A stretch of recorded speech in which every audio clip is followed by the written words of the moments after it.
বিলুপ্ত প্রায় একটা পরিবহন ব্যবস্থা। আগে আমাদের গ্রাম অঞ্চলে এই গরুর গাড়ি মহিষের গাড়ি প্রচুর দেখা যেত, এখন আর দেখাই যায় না। ইনি এই গরুর গাড়ির মালিক। আপনি যে যত্ন করে রেখেছেন এটাই অনেক। আমাদের কেশিয়াড়ির দিকে প্রায় দেখা যায় না, আর গ্রামে গঞ্জে উঠে গেছে। আমার তোলা দোকানে মোড়াগুলা তুলো। হ্যাঁ হ্যাঁ, ঠিক ঠিক আছে, তো প্রায় থাকবে না, অনেক বিক্রি হয়ে যায়, বিক্রি হয়ে যাবে। আচ্ছা, তুমি এই শিল্পটাকে বাঁচাই রাখছো, এটাই অনেক।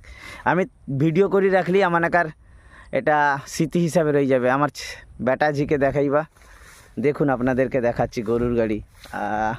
কি সুন্দর। ছোটোবেলায় কত গরুর গাড়িতে চড়ে আমরা বিলে যেতাম, এখন লাগে না। হ্যাঁ, এখন এই গরুর গাড়ি এক প্রকার বিলুপ্তর পথে।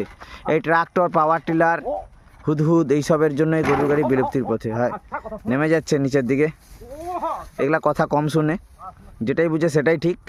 যাও ও যাও, এই সেই গরুর গাড়ি আপনাদের সামনে আমি তুলে ধরছি। গরুর গাড়ি দেখে রাখুন, আপনাদের যারা ছোট ছোট বাচ্চা আছে ওদেরকেও দেখাবেন, আর অবশ্যই জানাবেন কোথায় গরুর গাড়ি আপনাদের ওইদিকে আছে, ওটা অবশ্যই আমাকে কমেন্ট করে জানাবেন।